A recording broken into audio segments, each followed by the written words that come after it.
Whether you are playing Yu-Gi-Oh!, Lorcana, Pokemon, or even One Piece, big TCG tournaments can take 8 hours or much longer, and those are hours you'll spend with your brain overstimulated, running as many social and technical calculations as possible, your body sitting up tall and tense, probably after a long drive too. We all talk about the skills and cards you need to succeed at these events, but how about surviving them? It doesn't matter how skilled you are or how good your cards are if by round 5 you're choking under pressure, misplaying, forgetting your combos, distracted by soreness and hunger. We don't talk enough about how mental and physical health affect performance. I'd wager that when you see the same names topping every tournament, it's because they've got the stamina for it. Well, it's also because they fly cross-country for these things, but that's only part of the story. So here are my tips for surviving a long day at a card game tournament, being your best self, and having a good time. Because it's a game. If you're not enjoying it, then you should be doing something else with your time, money, and attention.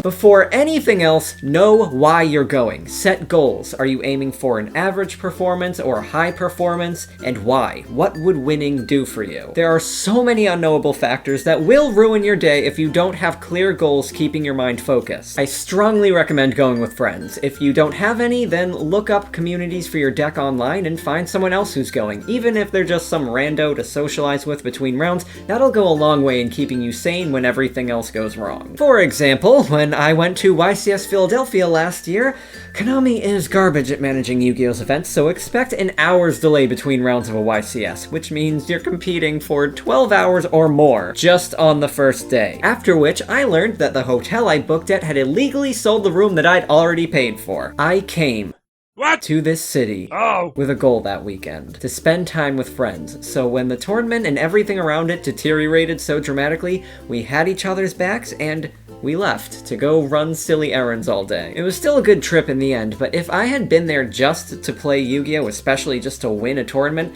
it would have been one of the worst weekends of my life. So know why you're going, and know what's important to you. In the days leading up to the event, be mindful of your body and what you put in it. I'm just gonna say, from what I've smelled of and near bathrooms at these events, you'll need fiber. Bread, bran flakes, 1 spoonful of psyllium husk might just change your life. Don't count on having a good opportunity to leave the venue to buy food. Pack snacks, water, and a couple of meal bars or protein bars. I bring a few extras for friends, but for some reason these don't look super appetizing to people who actually like food. More for me! You only need enough to get you through the day. You can get your calories in later. Travel light. The less stuff you bring, the less you'll have to keep track of. If you'll need a deck list for the event, type and print it beforehand. You will save so much time and trouble. Here are some other things to pack. Hand sanitizer. A pen. Maybe 2. People will forget theirs, including me.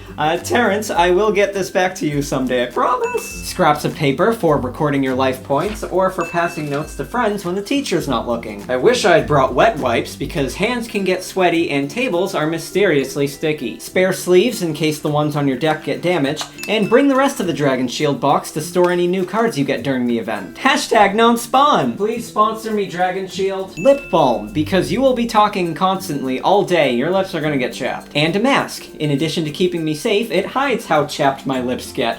If you have a bad poker face, a mask can also help with that. I don't need it for that. I am a 400-foot-tall purple platypus bear with pink horns and silver wings. And if you pack your bag before the morning of the event, your future self will be very grateful. Finally, sleep. Studies have shown that sleeping can be more effective than cramming the night before a big exam because sleep is how the brain recovers and processes memories.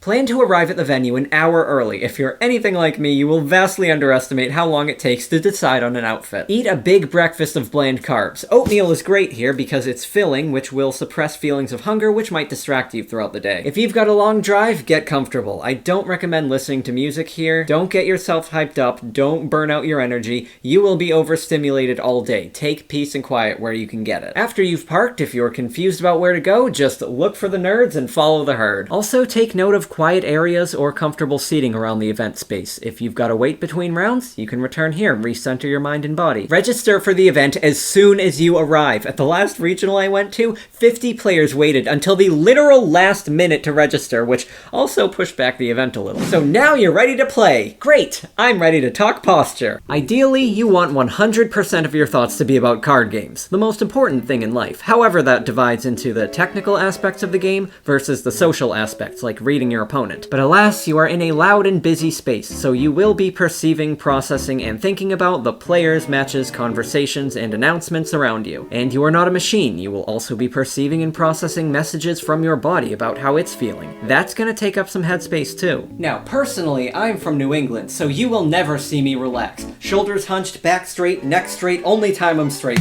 Who's this? Never met her. This all gives me an accurate view of the playing field, and because this isn't tense enough, I'm also gonna cross my legs, so I can see everything. I'm active here, but this is very uncomfortable, especially as the hours drag on, and that means over the course of the day, more of my headspace becomes consumed by pain, which distracts me from the game. Sitting up so tense, also, most importantly, it's just uncomfortable. It makes for a bad time. Having a good time is even more important than winning at card games. What? Take it from me. I've been to the top alone, and I've been to the bottom with friends. I much preferred bottoming with friends.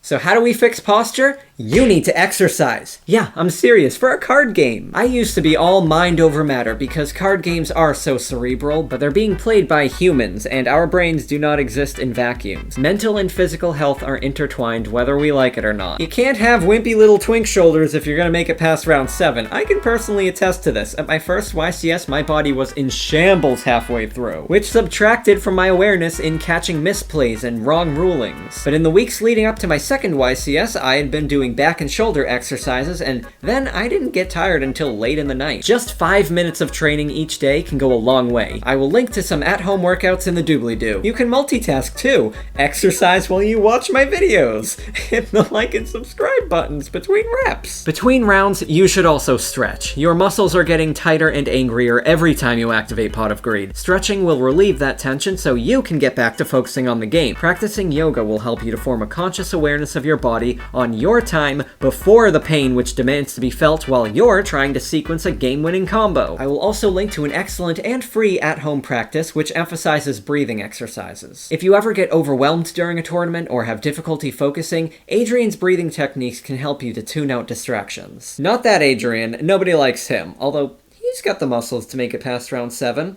And the ears to hear his prey scurrying through the bushes. My last advice is to come prepared to challenge your opponent on obscure rulings about your cards, and to challenge the judges too. They have the final say, but they won't know every niche interaction. If you can make your case convincingly and politely, you can still get them to rule in your favor. Keeping your mind and body energized will be crucial here, because if you're tired, you'll be easier to push around, and you'll be less likely to catch those interactions in the moment and to figure out the best argument, and with the right attitude. If you've got any advice or anecdotes for how to keep up one's performance during a tournament, feel free to leave them in the comments. Above all, remember to have fun. It's a game. If you're not having fun, then you don't have to play it. You can and should do something else. It took me far too long to learn that lesson. I had recently quit when you guys pulled me back in. My relationship with the game is very different now. Transitioning into more of a teaching role has given me permission to focus more on actually enjoying the game, and now that I do enjoy the game a little more, I can actually perform better, and those unlucky days don't feel quite so catastrophic anymore.